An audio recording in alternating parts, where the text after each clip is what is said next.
Unit 9, Peace and Conflict. Lesson 3, The Old Man at the Bridge by Ernest Hemingway. The Old Man at the Bridge by Ernest Hemingway.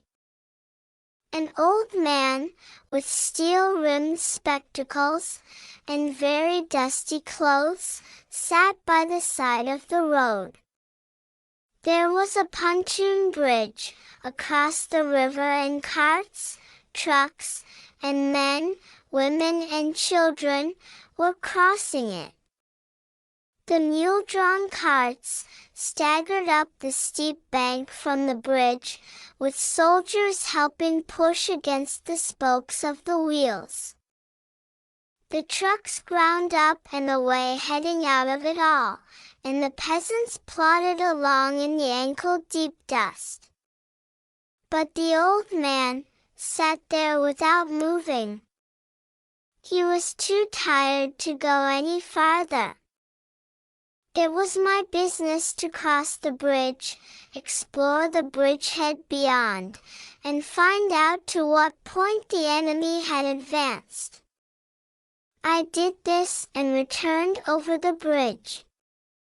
There were not so many carts now, and very few people on foot, but the old man was still there. "Where do you come from?" I asked him.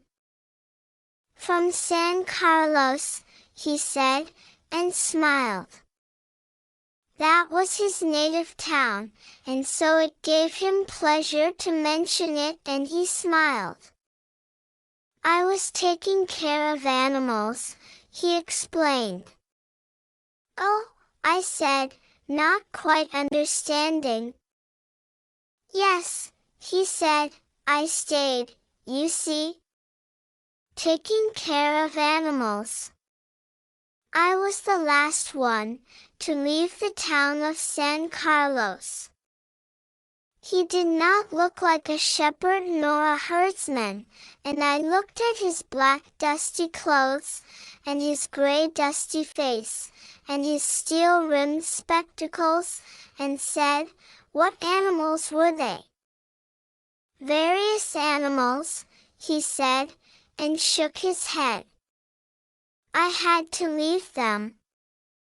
I was watching the bridge, and the African-looking country of the Ebro Delta, and wondering how long now it would be before we would see the enemy, and listening all the while for the first noises that would signal that ever-mysterious event called contact, and the old man still sat there.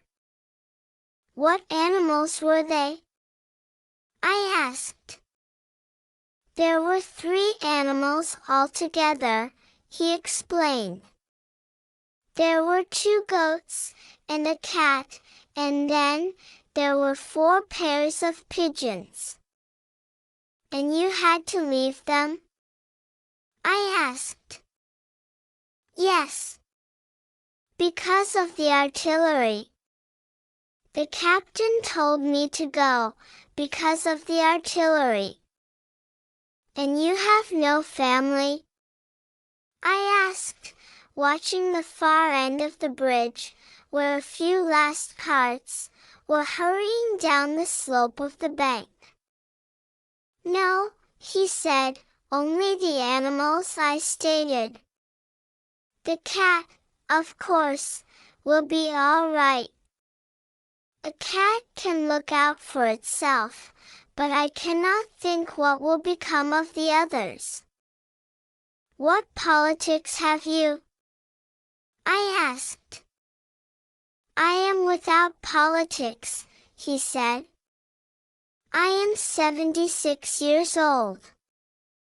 I have come 12 kilometers now, and I think, now, I can go no further." "This is not a good place to stop," I said.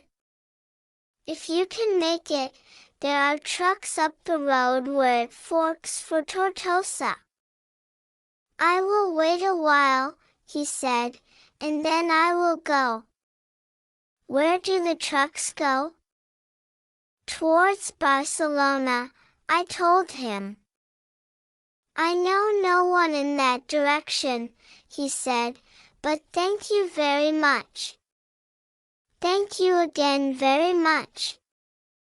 He looked at me very blankly and tiredly, then said, having to share his worry with someone, the cat will be all right, I am sure. There is no need to be unquiet about the cat. But the others? Now what do you think about the others? Why? They'll probably come through it all right. You think so? Why not? I said, watching the far bank, where now there were no carts. But what will they do under the artillery? When I was told to leave because of the artillery? Did you leave the dove cage unlocked? I asked. Yes. Then they'll fly. Yes, certainly they'll fly. But the others? It's better not to think about the others, he said. If you are rested, I would go, I urged. Get up and try to walk now. Thank you, he said and got to his feet, swayed from side to side, and then sat down backwards in the dust. I was taking care of animals, he said dully, but no longer to me. I was only taking care of animals. There was nothing to do about him. It was Easter Sunday, and the fascists were advancing toward the Ebro. It was a gray overcast day, with a low ceiling, so their planes were not up. That, and the fact that cats know how to look after themselves, was all the good luck that old man would ever have.